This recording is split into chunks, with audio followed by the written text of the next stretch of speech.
Personalidade neurótica.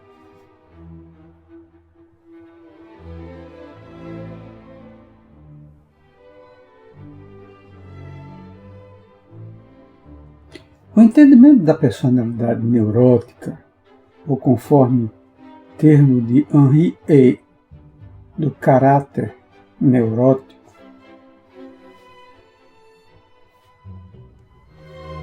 implica antes no entendimento global do que foi dito até agora sobre a personalidade.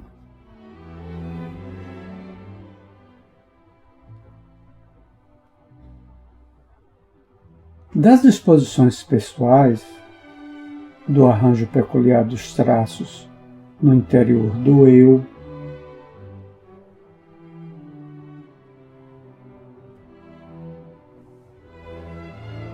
da modelagem afetiva no desenvolvimento da personalidade,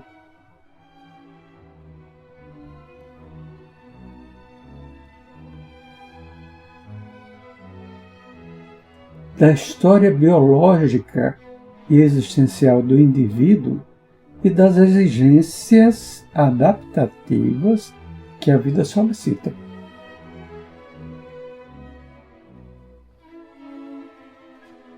O indivíduo, aqui e agora, do jeito em que ele se encontra e com esta determinada disposição para com a sua vida,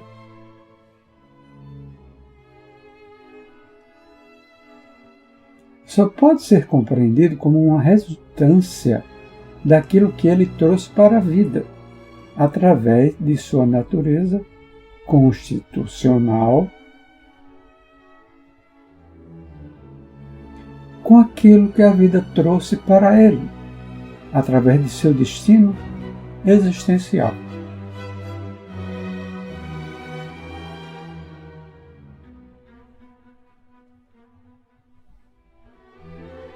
Entender a personalidade neurótica implica, antes, no entendimento da personalidade como um todo,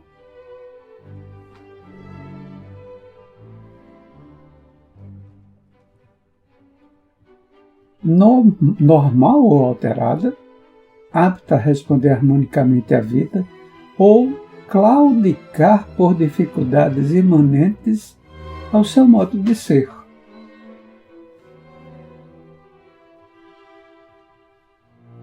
Podemos dizer que o indivíduo possui uma personalidade neurótica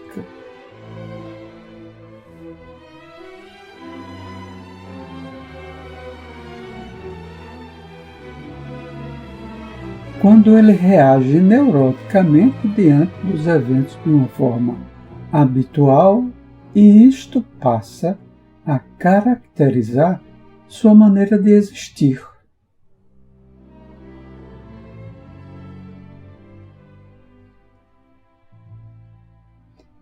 Podemos dizer ainda que é neurótico quando sucumbe cronicamente diante de seus conflitos,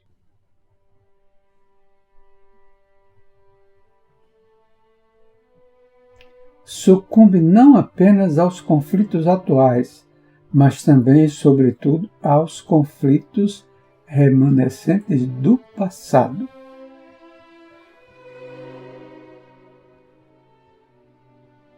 Podemos ainda arriscar a considerar neurótico quando suas pulsões inconscientes dominam suas atitudes conscientes,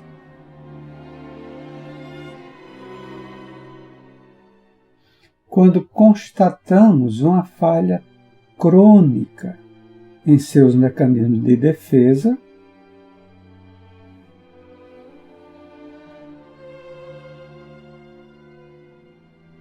enfim, quando sua adaptação emocional à vida é constantemente problemática.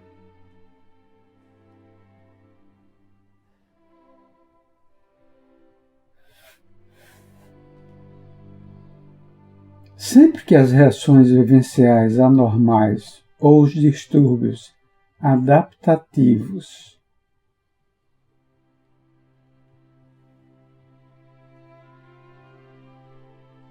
Ou ainda, e também sinônimo, as reações de ajustamento não são acontecimentos fortuitos e ocasionais,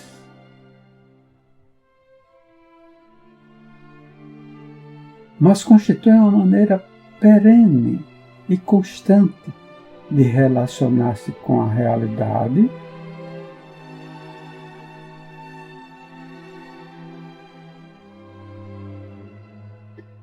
estamos diante de uma personalidade neurótica.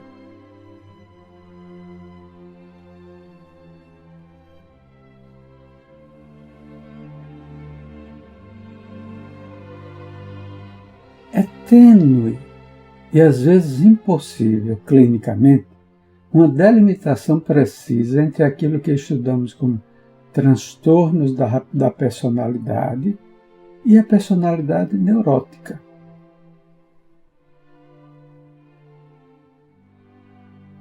Tanto assim que o tema é abordado separadamente na atual CID-10, mas era indistintamente tratado no DSM-3-R.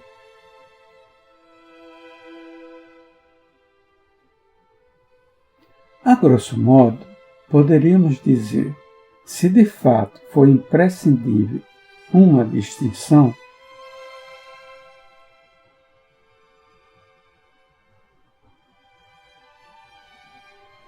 que o transtorno da personalidade é um pré-requisito constitucional para a personalidade neurótica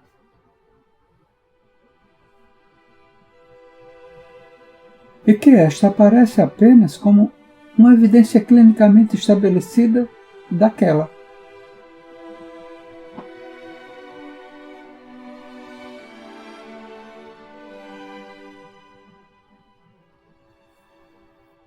Arriscamos, sem receio de errar, que a diferença entre um e outro é a mesma constatada entre uma miopia de meio grau e uma miopia de 3 graus.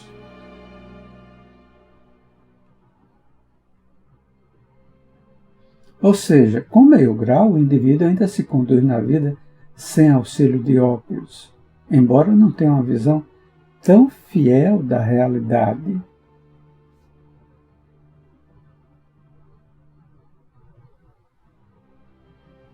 Com 3, entretanto, apresenta uma dificuldade de adaptação muito maior.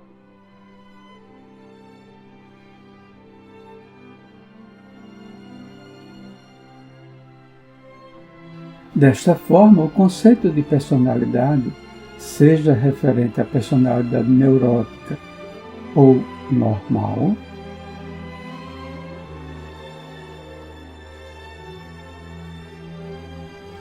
diz respeito à modalidade do relacionamento do sujeito com o objeto.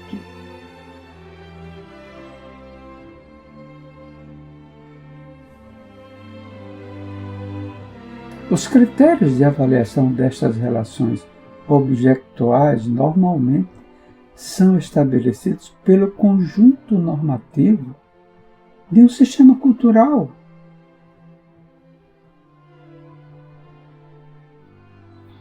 O que corresponde a dizer que, se todos os integrantes de um mesmo sistema tiverem meio grau de miopia, esta será a norma.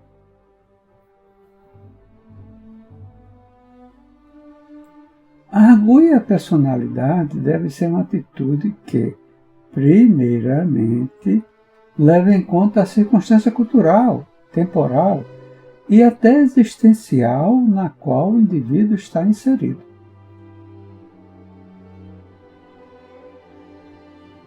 Tal cuidado remete-nos novamente às ideias de tonalidade afetiva de base e de representação interna da realidade.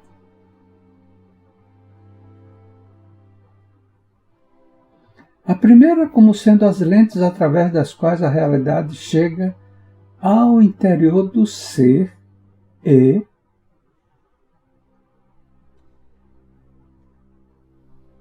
A segunda, o que esta realidade representa para o ser.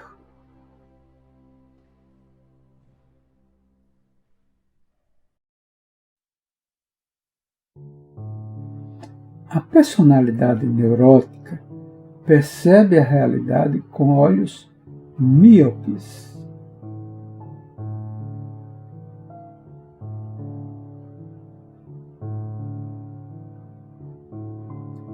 Ou mais míopes que o aceitável pelo sistema cultural vigente,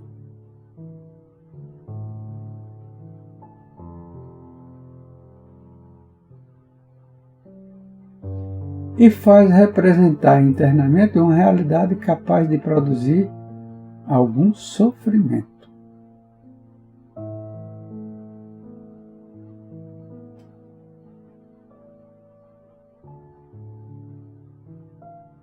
Em relação à angústia existencial, por exemplo, podemos metaforizar dizendo que sua ocorrência universal no homem moderno representa o meio grau de miopia aceitável pelo sistema.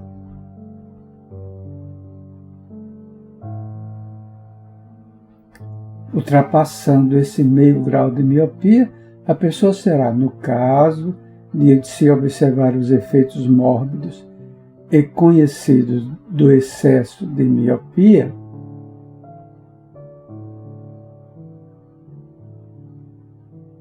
ou da ansiedade excessiva, como vínhamos fazendo a analogia, além de não normal, também doente.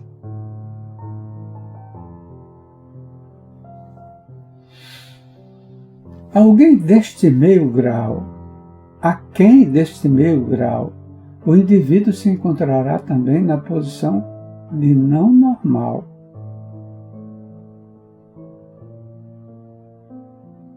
Mas, não havendo dificuldade adaptativa, não haverá morbidade, não haverá doença.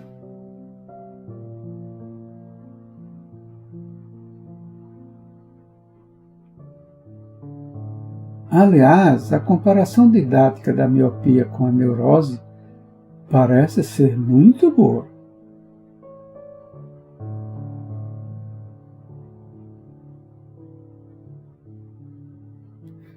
Podemos ainda comparar elementos quantitativos.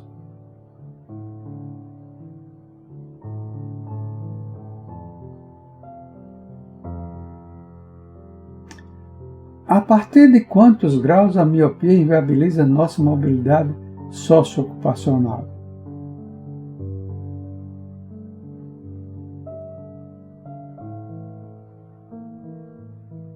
Seria o mesmo que perguntar a partir de que quantidade de sintomas neuróticos se inviabiliza nossa boa vida.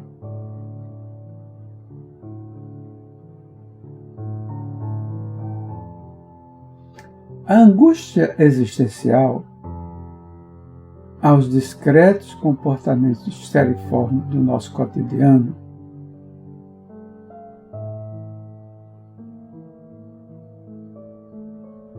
aos sentimentos depressivos nascidos do modo de vida moderno, às pequenas obsessões e fobias,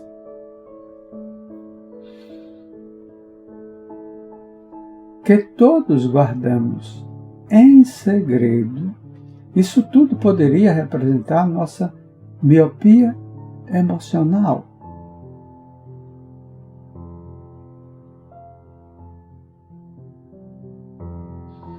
Dependendo da quantidade dos sintomas, podemos ser diferentes dos demais, mas ainda sem sofrimento,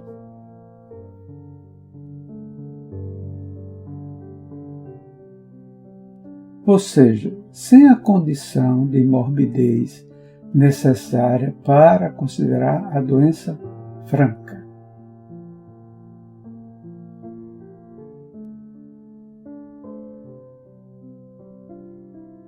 A grande polêmica entre as diversas tendências da psicologia, da psiquiatria e da psicopatologia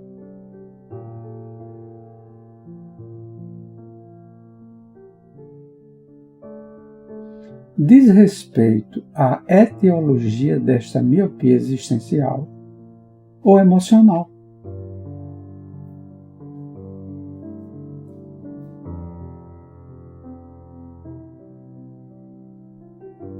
Nós sabemos, por exemplo, que a introdução de adrenalina no organismo resulta sempre num estado de franca ansiedade, da mesma forma como a cocaína, sabidamente é uma droga capaz de aumentar a concentração de neurotransmissores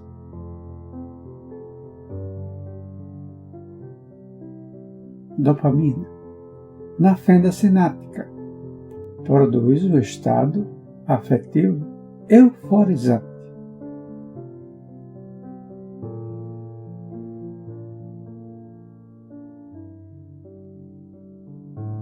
Há um sem número de condições bioquímicas igualmente demonstrativas do relacionamento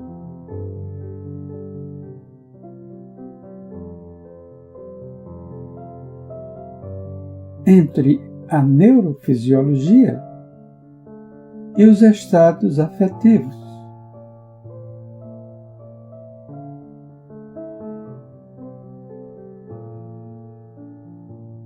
E que serviram de sustentação para uma maior compreensão dos efeitos das drogas psicotrópicas utilizadas hoje em dia.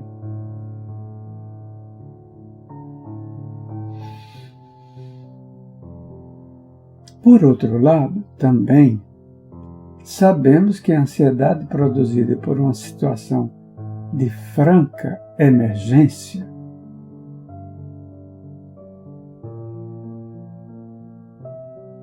resulta no imediato aumento dos níveis de adrenalina no sangue e de endorfinas no sistema nervoso central,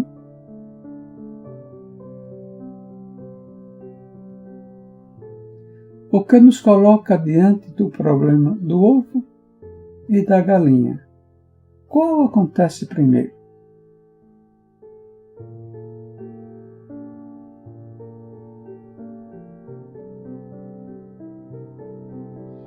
Em relação à personalidade neurótica, bem como na atividade emocional global do ser humano,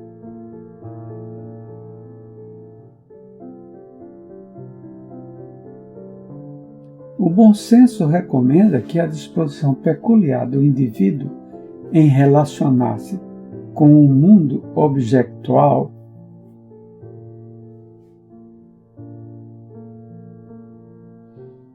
não deve ser considerada exclusivamente um produto dos eventos sinápticos, nem tampouco um produto exclusivo da história de vida. Daí nosso apelo para que a neurose seja entendida como uma combinação das disposições pessoais constitucionais com as circunstâncias ocasionais